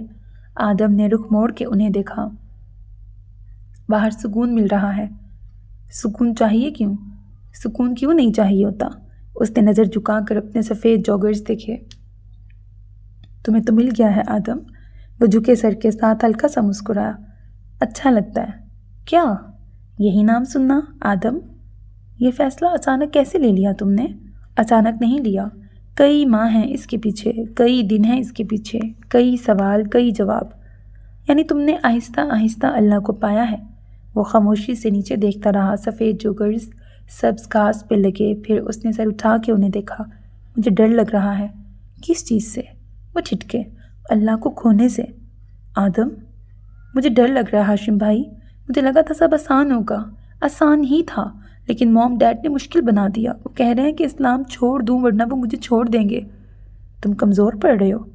اللہ کو منتخب کرنے میں نہیں، والدین کو چھوڑنے میں۔ میں جانتا ہوں میں اپنے ماں باپ کو کھو دوں گا۔ وہ کتنے ہی لمحے اسے خاموشی سے دیکھتے رہے اور انہیں احساس ہوا وہ لڑکا جو پوری دنیا سے لڑ گیا تھا، وہ اپنے ماں باپ کو کھونے سے خوفزدہ تھا۔ تم نے صحابہ کرام کے واقعات پڑھے ہیں آدم؟ اس نے نفی میں سر ہلایا۔ پڑھنا۔ حضرت عمار بن یاسر کو اسلام لانے کی وجہ سے زد و کوب کیا گیا، ان کے ماں اور باپ کو ان کے سامنے شہید کر دیا گیا اور انہیں کلمہ کفر کہنے پر مجبور کیا گیا۔ وہ آپ صلی اللہ علیہ وآلہ وسلم کے پاس روتے ہوئے گئے اور بتایا کہ انہوں نے کفریہ کلمہ کہا ہے۔ آپ صلی اللہ علیہ وآلہ وسلم ان کے چہرے سے آنسو صاف کرتے جاتے اور فرماتے جاتے کہ وہ دوبارہ کہیں تو تم دوبارہ بھی کفریہ کلمہ بول دینا، کیونکہ ان کے دل میں ایمان تھا۔ زبان سے جو بھی کہہ دیتے کیا فرق پڑتا تھا۔ پھر حضرت بلال رضی اللہ تعالیٰ عنہ ہیں، حضرت ابو جندل رضی اللہ تعالیٰ عنہ، حضرت سلیمان فارسی، حضرت ام سلمہ، حضرت سمیہ بنت خبات رضی اللہ تعالیٰ عنہ۔ تم تاریخ پڑھو گے تو تم جانو گے کہ صحابہ نے اسلام قبول کیا تھا تو کیا ہوا تھا۔ انہوں نے کتنی تکلیفیں برداشت کی تھیں، کتنے اپنوں کو کھویا تھا۔ جانتے ہو میں تمہیں یہ کیوں بتا رہا ہوں؟ اس نے خاموشی سے نفی میں سر ہلایا۔ ہاشم بھائی نے گہرا سانس لیا۔ کیونکہ میں چاہتا ہوں تم جان لو کہ جس دین کو تم نے چنا ہے اس میں تم آزمائے جاؤ گے، تمہیں لوگ چھوڑ دیں گے، تمہارے بہت قریبی بھی دوست بھی جس معاشرے میں تم رہتے ہو وہ معاشرہ تمہارا ساتھ چھوڑ دے گا۔ اپنے آپ کو تیار رکھو آدم۔ یہ سب ضروری ہے کیا؟ بنا امتحان کے اپنے دل کی مضبوطی کو کیسے پرکھو گے؟ اس نے اپنے ہاتھوں میں تھاما سبز پتا دیکھا۔ کچھ بھی ہو جائے لیکن میں اللہ کو کبھی نہیں چھوڑوں گا، اللہ بھی تمہیں کبھی نہیں چھوڑے گا۔ اس نے رخ سامنے کی طرف موڑ لیا۔ باغیچہ خزاں کے باعث خشک ہو گیا تھا۔ کچھ ماہ پہلے اسی باغیچے نے ان سب کی زندگی بدل دی تھی۔ میں آپ سے شرمندہ ہوں۔ کس لیے؟ میں سنان کو انصاف نہیں دلا سکا۔ اس نے دونوں ہاتھ جیکٹ میں ڈال لیے، چہرے پر تکلیف ابھری۔ تم بھی جانتے تھے کہ یہ ناممکن سی بات ہے، اس کا قاتل یہ معاشرہ اور نظام ہے، تم اکیلے اس نظام سے نہیں لڑ سکتے۔ میں نے کوشش کی، تمہاری کوشش لکھ لی گئی ہے، مجھے زیادہ کوشش کرنی چاہیے تھی۔ میں سوچتا ہوں اور پچھتاتا ہوں، زندگی کا ایک بڑا حصہ میں نے کہاں خرچ کر دیا، زندگی کا ایک بڑا حصہ کن لوگوں کے پیچھے خرچ کر دیا۔ آپ لوگ بھی تو ہیں، شروع سے حق پر قائم، شروع سے حق کے لیے لڑنے والے، شروع سے مسلمان۔ ایسا تو مجھے بھی ہونا چاہیے تھا۔ میں کہاں کہاں بھٹکتا رہا، میں کیوں گمراہ رہا؟ جو حق ہے وہ اتنا عرصہ مجھ سے پوشیدہ کیوں رہا؟ اپنا مقابلہ ہم سے مت کرو، تم ہمارے جیسے نہیں ہو۔ وہ رخ موڑے اسے دیکھ رہے تھے جس کے چہرے پر سایہ لہرایا تھا۔ پھر اس نے سر کو خم دیا۔ واقعی میں آپ سے کیسے مقابلہ کر سکتا ہوں؟ آپ شروع سے اچھائی پہ قائم ہیں، میں شروع سے برائی پر۔ موازنہ بنتا بھی نہیں ہے۔ آپ سب مجھ سے بہتر ہیں، در حقیقت تم ہم میں سے کئی لوگوں سے بہتر ہو۔ اس کے الفاظ زبان پہ رہ گئے۔ وہ کچھ حیرانگی سے انہیں دیکھنے لگا۔ ہاشم بھائی نے رخ سامنے کر لیا تھا۔ آپ تسلی دینا چاہ رہے ہیں؟ ہاں، لیکن میں جھوٹ بھی نہیں بول رہا۔ ہم پیدائشی مسلمان ہیں، ہمیں گویا اسلام وراثت میں ملا تھا۔ تمہاری طرح ہمیں چن کر ہمیں اسلام کی طرف نہیں لایا گیا۔ ہم نے اللہ کو تمہاری طرح تلاش کر کے نہیں پہچانا۔ ہمیں تو شروع سے بتا دیا گیا کہ ہمارا خدا اللہ ہے۔ تم دیکھو، دنیا میں اربوں لوگ ہیں، ان اربوں میں سے بہت چند ہیں جنہیں چنا جاتا ہے۔ مجھے تم پہ رشک آ رہا ہے آدم، تمہیں چنا گیا ہے، چن کر لایا گیا ہے۔ ہم اور تم برابر کیسے ہو سکتے ہیں؟ ہم تو عام سے ہیں، تمہیں تو خاص کر دیا گیا ہے۔ اگر وہ تسلی تھی تو بہترین تھی، اگر دلاسا تھا تو باکمال تھا۔ اس کا دل سجدہ شکر میں گرنے کو چاہا، اس کا دل سجدہ شکر میں پڑے رہنے کو چاہا۔ میں نہیں جانتا کہ میں کیا کہوں، لیکن مجھے اب واقعی ڈر لگ رہا ہے۔ اندھیرے سے روشنی کی طرف آنا معجزے جیسا ہے، روشنی سے واپس اندھیرے کی طرف جانا موت جیسا ہے، اور میں مرنا نہیں چاہتا۔ اللہ تمہیں مرنے نہیں دے گا۔ وہ کچھ دیر وہیں خاموشی سے بیٹھا رہا، پھر تھکی سی سانس خارج کی۔ میں سنان کا کیس دوبارہ سے کھلوانا چاہتا ہوں۔ اگر تم پوچھ رہے ہو تو میں تمہیں منع کر دوں گا۔ کیوں؟ کیونکہ تم ساری زندگی لڑ کر بھی سنان کو انصاف نہیں دلوا سکو گے۔ یہ جنگ جاری رہے گی اور اختتام پر تم اپنی زندگی بھی کھو دو گے۔ یہ سب سالوں کا بنایا گیا نظام ہے آدم، تم اکیلے اسے نہ ختم کر سکتے ہو نہ کر سکو گے۔ جتنی ذمہ داری تمہاری تھی تم نے پوری کر دی، جتنی ذمہ داری ہر مسلمان کی ہے وہ انہیں پوری کرنے دو۔ ہم سب یہ سوچ کے بیٹھ گئے ہیں کہ اس نظام سے ہم نہیں لڑ سکتے، کافی حد تک صحیح بھی ہیں، لیکن ہم سب ایک کام کر سکتے ہیں۔ ہم میں سے ہر مسلمان اپنے دین کو دنیا کے سامنے اپنے عمل کی صورت پیش کرتا ہے۔ جب تم مسلمان ہو تو دنیا کو بتاؤ کہ تمہارا دین کتنا خوبصورت ہے۔ تم اپنا عمل درست کرو اور دنیا کو سوچنے دو کہ جس دین کے ماننے والے اتنے اچھے ہیں وہ دین برا کیسے ہو سکتا ہے۔ ہم اس نظام کو ختم نہیں کر سکتے، لیکن ہم مغرب کے لوگوں کا اسلام سے متعلق تصور ضرور تبدیل کر سکتے ہیں۔ صاحب اقتدار مسلمانوں کو، صاحب اقتدار اور ہم عام مسلمانوں کو، عام غیر مسلموں کو اپنے عمل اور قول سے بتانا چاہیے کہ ہم جس دین کو مانتے ہیں وہ ہمارے عمل سے زیادہ خوبصورت ہے۔ میں یہ کوشش کروں گا، لیکن میں مسلمانوں کے سامنے یہ ثابت کرنے میں ناکام رہا ہوں کہ سنان کو انصاف مل سکتا ہے۔ تم نے جو کیا وہ کافی تھا۔ تم نے کم از کم یہ بتانے کی کوشش تو کی کہ اسلاموفوبیا کیسے اس معاشرے کو خراب کر رہا ہے۔ میں یہ نہیں کہہ رہا کہ مسلمان بہت اچھے ہیں، ظاہر ہے ہم میں بھی بہت سی برائیاں ہیں، ہم گناہ گار بھی ہیں، ہم میں قاتل بھی ہیں، ہم میں ریپسٹ بھی ہیں، ہاں دہشت گرد بھی ہیں، لیکن ہم ویسے نہیں ہیں جیسا مغرب ہمیں بنا کے پیش کرتا ہے۔ اتنے برے تو نہیں ہیں ہم۔ تو یعنی سنان کی داستان یہیں تک تھی؟ میں مزید اس کے لیے کچھ نہ کروں؟ اس کی داستان یہیں تک تھی۔ وہ اپنا کام کر گیا ہے، اب یہ تمہاری کہانی ہے، تم اپنا کام کرو۔ وہ انہیں دیکھتا رہا، پھر گویا ہار کر سر جھٹکا۔ سنان کو میں نہیں بچا سکا، لیکن کوئی اور ہے جسے بچانے کی کوشش کر سکتا ہوں۔ اگر وہ بے قصور ہے تو کون؟ حامد رئیسی۔ وہ اٹھا، پھر انہیں دیکھا۔ اس کا ایڈریس مجھے سینڈ کر دیجیے گا، میں چلتا ہوں اب۔ موم سے ملنا تھا، دعا کریں یا تو میں انہیں منا لوں یا انہیں کھو نہ دوں۔ وہ دھیمے سے کہتا آہستہ قدموں سے باہر کی طرف بڑھ گیا۔ ہاشم بن عبداللہ کی نظر اس کی چھوڑی گئی جگہ پہ گئی۔ اسے احساس نہیں تھا کہ وہ کتنا خاص کر دیا گیا تھا۔ تو یعنی آپ مجھے واقعی میں چھوڑ کے جا رہی ہیں؟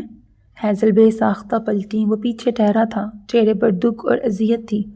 میں نے تمہیں آپشن دیا تھا، آپ اس آپشن میں مجھے موت اور صرف موت کا انتخاب کرنے کا کہہ رہی ہیں۔ میں تمہیں تمہاری ماں کو چننے کا موقع دے رہی ہوں، آپ مجھے اللہ کو چھوڑنے کا کہہ رہی ہیں۔ وہ 2 قدم چل کر ان کے سامنے آیا، ان کا سامان ساتھ رکھا تھا۔ تم نے غلط کیا ہے ایرک۔ وہ کہنا چاہتا تھا کہ وہ آدم ہے، لیکن وہ اس بار یہ نہیں کہہ سکا۔ مسلمان برے نہیں ہوتے موم، ہیں، تم بھی ان کے جیسے بن جاؤ گے، یہ لوگ ظالم ہیں، تم ان کو چھوڑ دو ایرک، ابھی بھی وقت ہے۔ وہ اس کے سامنے ٹھہری تھی۔ میں یہ نہیں کر سکتا، تم مجھے تنہا چھوڑ دو گے؟ قیان کے پاس اس کی بیٹی ہے، میرے پاس صرف تم تھے ایرک، میری تو کوئی اولاد بھی نہیں ہوئی، اپنی ماں کو اکیلا کر دو گے؟ ان کا لہجہ بھرا گیا، آدم کے اندر تک اذیت ابھری۔ یہ اتنا مشکل کیوں ہو گیا تھا؟ مجھے ایموشنل مت کریں، تم سوچو ایرک، میں کیسے تمہارا مذہب قبول کر لوں؟ میری ایک پہچان ہے سوسائٹی میں مسلمانوں کے خلاف کھلے عام بولتی ہوں، میں کیسے لوگوں کو جا کے بتاؤں کہ میرا بیٹا مسلمان بن گیا ہے؟ تم نے مجھے مشکل میں ڈال دیا ہے، آپ یہیں رہ جائیں۔ ماں کو کھونا کتنا اذیت ناک تھا، تم میرے لیے جو نہیں کر رہے وہ میں تمہارے لیے کیوں کروں؟ میرے لیے مشکل مت بنائے موم۔ وہ بے بس ہوا۔ ہیزل کچھ لمحے اسے دیکھتی رہیں، پھر زکام زدہ سانس اندر اتاری۔ میں یہ آخری بار کہہ رہی ہوں ایرک، مجھے چن لو یا اپنے نئے دین کو، آخری بار۔ ان کا لہجہ 2 ٹوک تھا، آنکھوں میں سختی تھی۔ وہ کئی لمحے انہیں دیکھتا رہا۔ تو آزمائش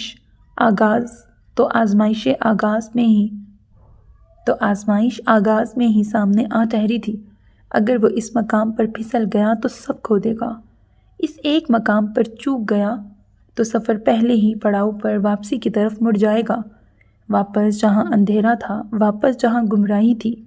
اس نے دل کو مضبوط کیا، کچھ کھونے کے لیے خود کو تیار کیا۔ میں اللہ کو چنتا ہوں۔ ہیزل کی آنکھوں میں کچھ بہت زور سے ٹوٹا، پھر انہوں نے سر کو خم دیا، سیاہ گلاسز آنکھوں پر لگائیں۔ تم نے اپنی موم کو کھو دیا ہے۔ وہ بیگ اٹھاتی پلٹنے لگیں جب پیچھے سے اس کی آواز ابھری، موم مت جائیں پلیز، مجھے چھوڑ کے مت جائیں۔ اس کی آواز نم تھی، نم آواز میں درد تھا، ٹوٹا بکھرا لہجہ۔ ہیزل کی گرفت بیگ پر مضبوط ہوئی۔ وہ 1 قدم آگے بڑھیں، پھر رکیں، پھر دل کو مضبوط کیا۔ جس دن اسلام کو چھوڑ دو گے اس دن میں واپس آ جاؤں گی ایرک۔ وہ بیگ گھسیٹتی ایئرپورٹ کی طرف بڑھ گئیں۔ وہ وہیں ٹھہرا رہا۔ اس نے تصحیح نہیں کی کہ وہ اب آدم تھا، اسے اب آدم ہی رہنا تھا۔ اس نے ایرک کو ہیزل کے ساتھ جانے دیا، اس نے آدم کو یہیں رہنے دیا۔ اور وہ صرف ہیزل نہیں تھی جس نے اسے چھوڑا تھا، قیان نے بھی اس سے لا تعلقی کر لی۔ وہ ان کے گھر گیا تو دروازے پر نازلی ملی۔ ایرک، نازلی آنٹی، ڈیڈ گھر پہ ہیں، مجھے ان سے ملنا ہے۔ وہ آفس ہیں، کیس تھا آج کوئی۔ سینے پر بازو باندھے، آنکھیں سکھڑ کے اسے دیکھا۔ میں رات میں آ جاؤں گا۔ وہ پلٹنے لگا، یہاں مت آنا، آپ مجھے میرے باپ کے گھر آنے سے نہیں روک سکتی۔ اس کے چہرے پر سختی ابھری۔ قیان تم سے سارے تعلق توڑ چکا ہے، وہ صرف غصے میں ہے۔ اس نے اپنی سوسائٹی میں سب سے کہہ دیا ہے کہ اس کا ایرک نام کا کوئی بیٹا نہیں ہے۔ اس کے دل کو دھچکا لگا، جھوٹ مت بولیں۔ اوہ مائی بوائے، میں کیوں جھوٹ بولوں گی ایرک؟ وہ رکی، سوری، اب تو تم آدم ہو، تم چاہو تو کسی سے بھی پوچھ لو۔ اسے پوچھنے کی ضرورت نہیں تھی، اسے معلوم تھا انہوں نے یہی کیا ہوگا۔ بنا کچھ کہے وہ سرخ چہرے سے پلٹنے لگا۔ جب سوزی پر نظر پڑی، وہ بیگ اٹھائے گاڑی سے نکلتی اسی طرف آ رہی تھی جب اسے وہاں دیکھ کر رکی۔ سوزی کیسی ہو؟ وہ مسکرایا، ٹھیک ہوں، میں تمہیں لینے آیا تھا، شاپنگ پہ چلو گی؟ مجھے نہیں جانا۔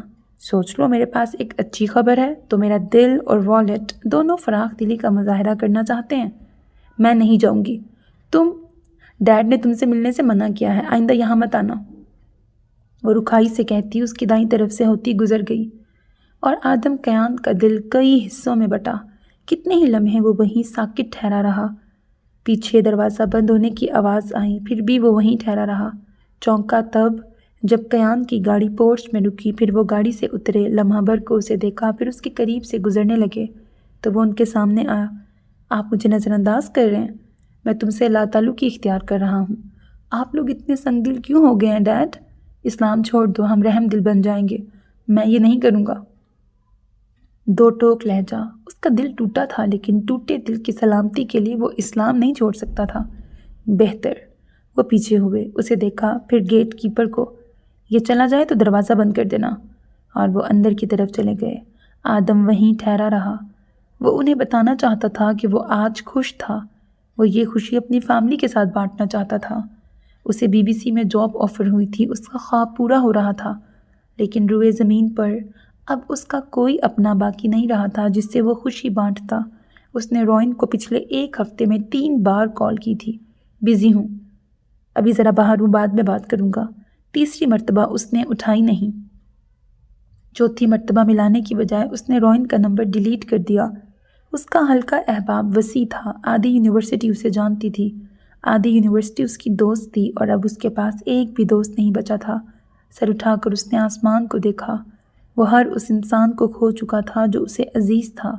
معطر، ہیزل، کیان، سوزی، روئن، اور کیا باقی رہا تھا اب جسے وہ کھو دیتا؟ سیڑھیاں چڑھتے ہوئے اس کے چہرے پر سنجیدگی تھی۔ لفٹ خراب تھی، ورنہ وہ یوں سیڑھیاں چڑھنے کی زحمت نہ کرتا۔ علاقہ بدبودار تھا، ارد گرد شور اور چنگھاڑتی آوازیں۔ ان سب سے بے نیاز وہ جینس پر سیاہ شرٹ پہنے، ایک ہاتھ جیب میں ڈالے، ایک فلیٹ کے سامنے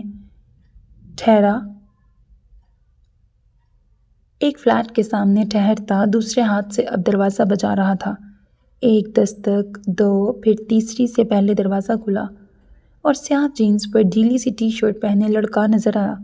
اس کے منہ میں برش تھا جو اسے دیکھ کر نیچے گرا، پھر جھاگ سے بھرا منہ کھلا۔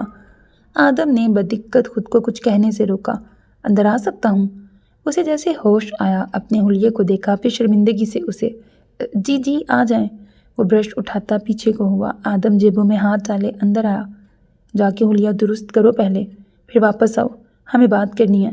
وہ فلیٹ کو دیکھتا کہہ رہا تھا، وہ شاید لاؤنج تھا جہاں نام کا بھی فرنیچر نہیں پڑا تھا۔ آپ یہاں کیا کر رہے ہیں؟ وہ صاف بوکھلایا ہوا لگ رہا تھا۔ تمہارے ساتھ ناشتہ کرنے سے تو رہا، جس طرح فلیٹ کی حالت ہے لگ رہا ہے تم خود صدیوں سے فاقہ کشی کر رہے ہو۔ بے نیازی سے تبصرہ کرتے اسے دیکھا۔ آنکھوں میں ناگواری ابھری۔ براہ مہربانی پہلے جا کے دانت صاف کرو۔ بس برداشت یہیں تک تھی۔ وہ اس کی بات سن کر مزید شرمندہ ہوا، جلدی سے سر ہلاتے اندر گیا، منہ دھویا، شرٹ بدلی، اور جب واپس آیا تو مہمان اپنے لیے ایک کرسی ڈھونڈ کر ٹانگ پر ٹانگ رکھے وہیں بیٹھ چکا تھا۔ ایک کرسی سامنے بھی رکھی تھی۔ بیٹھو۔ اسے اشارہ کیا تو وہ چلتے ہوئے اس کے سامنے رکھی کرسی پہ بیٹھا۔ آپ کو میرا ایڈریس کیسے معلوم ہوا؟ دھلے دھلائے چہرے، کچھ سنجیدہ نظر آتا، خوش شکل سا، قدرے سیاہی مائل رنگت والا حامد رئیسی۔ تم ڈائریکٹ دوسرا سوال پوچھو تو بہتر ہوگا۔ میں تمہارے فلیٹ پر کیا کرنے آیا ہوں، بلکہ تمہارے دوست کے فلیٹ پر۔ جواب بھی دے دیں اب؟ وہ کچھ مروب لگ رہا تھا، لیکن خود کو سنجیدہ ظاہر کرنے کی پوری کوشش کر رہا تھا۔ میرے پاس آج کل سوال بہت ہیں، ایک سوال تم سے بھی پوچھنے آیا ہوں۔ ٹانگ سیدھی کرتے وہ ہلکا سا جھکا۔ الارا کو تم نے قتل کیا تھا یا نہیں؟ حامد کے چہرے پر سایہ لہرایا، کوئی دکھ، کوئی چھپی اذیت، پھر اس نے سر جھٹکا۔ آپ میرا میڈیا ٹرائل کرنا چاہتے ہیں؟ ایسا ہوتا تو میں کیمرہ ساتھ لے کے آتا۔ آپ کا کیا بھروسہ، میڈیا والے؟ میں یہاں اینکر پرسن آدم کیان بن کر نہیں، ایک مسلمان بن کے آیا ہوں جو اپنے دوسرے مسلمان بھائی کی مدد کرنا چاہتا ہے۔ وہ اب کے کچھ نرمی سے بولا تو حامد کے کاندھے ڈھیلے پڑے۔ وہ کچھ دیر خاموشی سے اسے دیکھتا رہا۔ میں نے اس کا قتل نہیں کیا۔ کوئی ثبوت ہے تمہارے پاس؟ ثبوت ہوتا تو میں یہاں ہوتا۔ وہ تلخ ہوا۔ تمہیں بتایا نہیں گیا کہ عدم ثبوت کی موجودگی کی بنا پہ تم پر سے کیس خارج کر دیا گیا ہے؟ جانتا ہوں، پھر تم واپس کیوں نہیں جا رہے؟ تم پر سے ٹریول بین ہٹا دیا گیا ہے۔ لاسٹ سیمسٹر تم پورا کر چکے ہو، جاب یہاں تم کر نہیں رہے، پھر یہاں رہنے کی وجہ؟ میں یہاں سے تب تک نہیں جاؤں گا جب تک الارا کے قاتل نہیں پکڑے جاتے۔ تمہارا روشن مستقبل ہے، یہاں خود کو برباد کرنا بے سود ہوگا۔ الارا کے ڈیڈ ایک طاقتور انسان ہے اور وہ ستیلے ڈیڈ۔ وہ رکا، پھر ابرو اچکائے۔ ستیلے؟ وہ اس کا سگا باپ نہیں تھا؟ اوہ، وہ ایک بار پھر پیچھے کو ہوا۔ میں نہیں جانتا تھا، اکثر نہیں جانتے تھے۔ وہ کچھ دیر خاموشی سے اسے دیکھتا رہا۔ محبت کرتے تھے اس سے؟ کرسی پر بیٹھا حامد کچھ دیر خاموش رہا، چہرے پر دکھ ابھرا۔ ہم شادی کرنے والے تھے، اس کی ڈگری کمپلیٹ ہو جاتی تو وہ اسلام قبول کر لیتی۔ اسے معلوم تھا پڑھائی پوری ہونے سے پہلے اس کا باپ اسلام قبول کرنے پر اس کے ساتھ کیا کرتا۔ وہ خوف زدہ تھی۔ ہم نے طے کیا تھا کہ شادی کے بعد ہم قطر چلے جائیں گے۔ ہم نے بہت خواب دیکھے تھے، وہ اپنے ساتھ ساتھ میرے خواب بھی لے گئی ہے۔ موو آن کر لو۔ وہ کسے مشورہ دے رہا تھا؟ کس منہ سے دے رہا تھا؟ خود کا دل کسی کو دن رات یاد کرتا تھا اور کسی دوسرے کو موو آن کا سبق پڑھا رہا تھا۔ آسان نہیں ہے، سمجھ سکتا ہوں۔ رخ موڑ کر اس نے اس دروازے کو دیکھا جہاں سے حامد باہر آیا تھا۔ تمہارا دوست کہاں ہے؟ وہ دوسرے شہر گیا ہے۔ آدم نے سر کو خم دیا، پھر جیبوں میں ہاتھ ڈالے وہ اٹھا اور لاؤنج میں لگی واحد شیشے کی کھڑکی تک آیا۔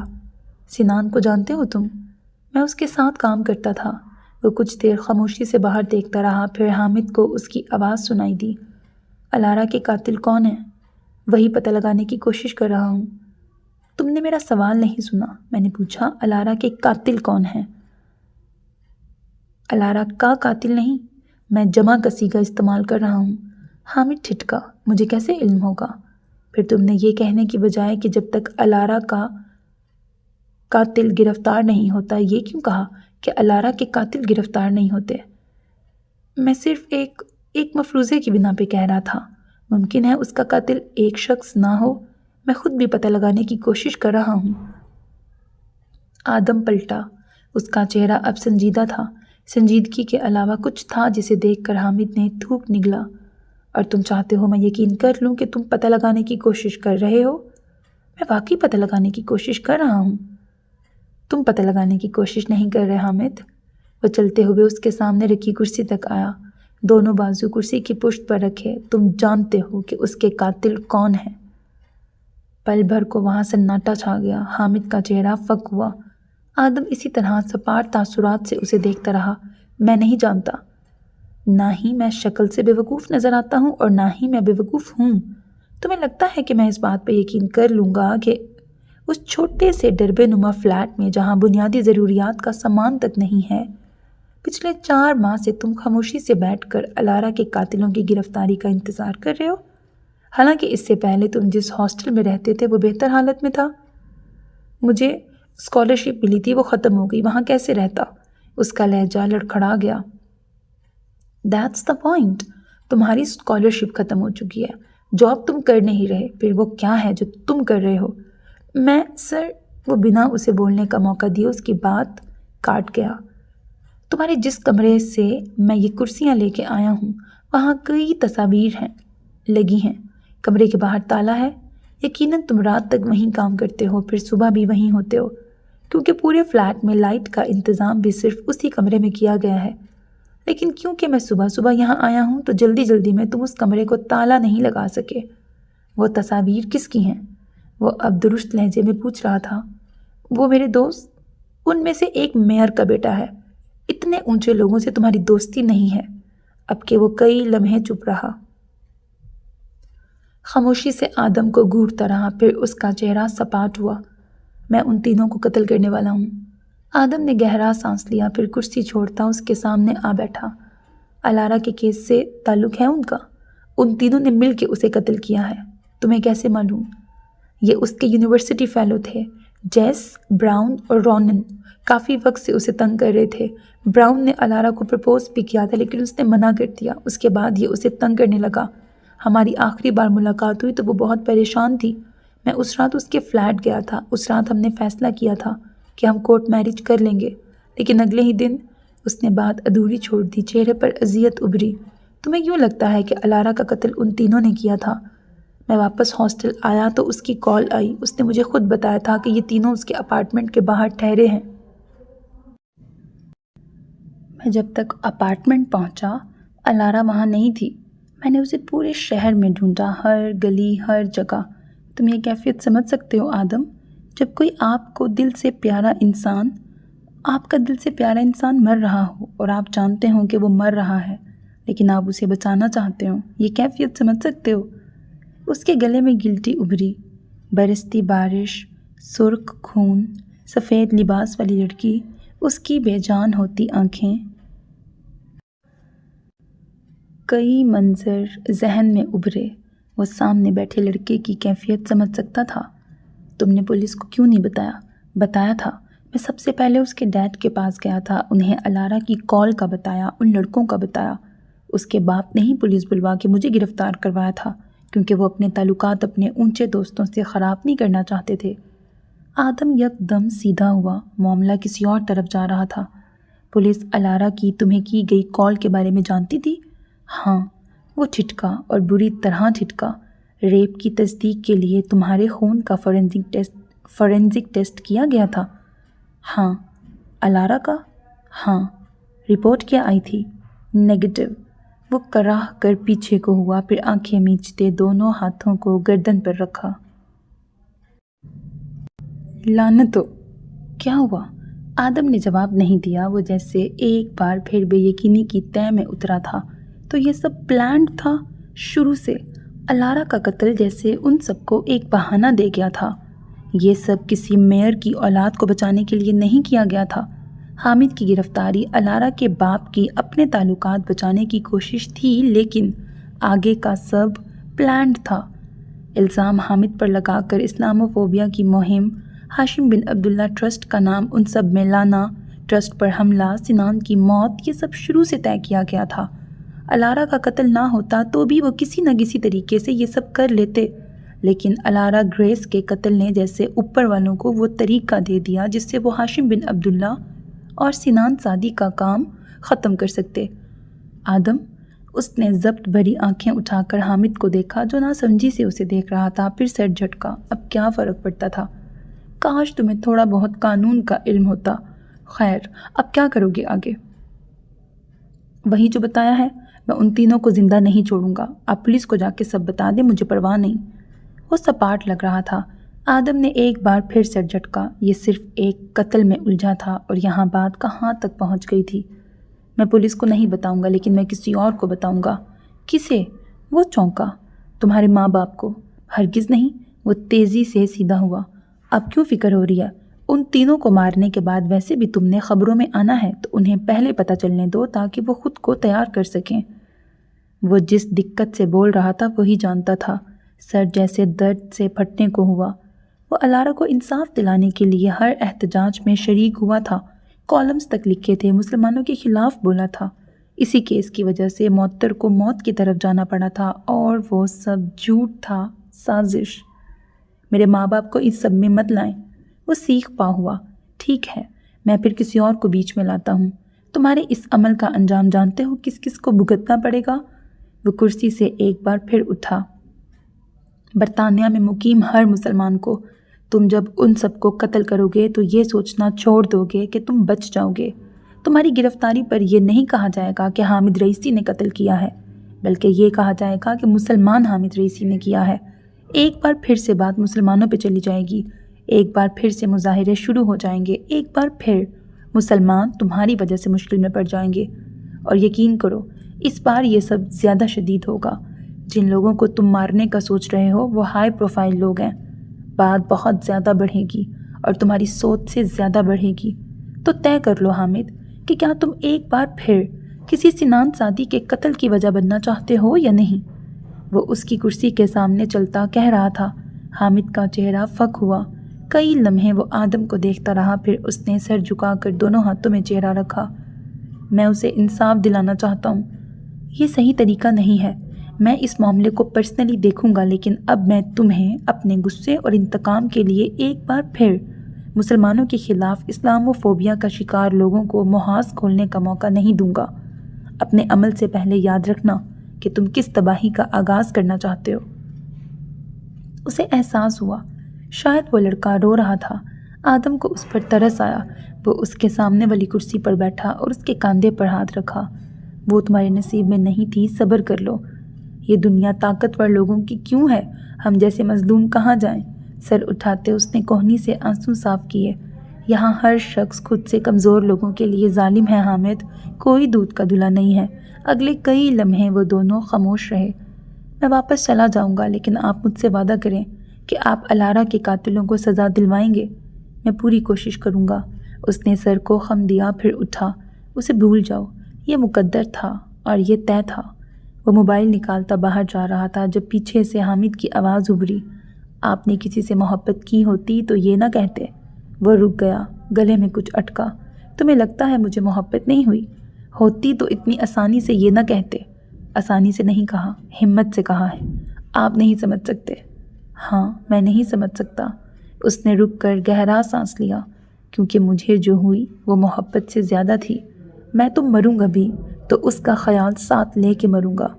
وہ آہستہ سے کہتے باہر کی طرف بڑھ گیا۔ حامد وہیں بیٹھا رہا، اس کی آنکھیں سرخ تھیں۔ میرے عزیز listeners, this was the end of this episode. Hope that you like it. اپنا بہت خیال رکھیے گا، نیک تمناؤں کے ساتھ۔ اللہ حافظ۔ And don't forget to subscribe to my channel because that's how you can encourage me, and that's the only kind of support and encouragement which I want from all of you. Allah Hafiz.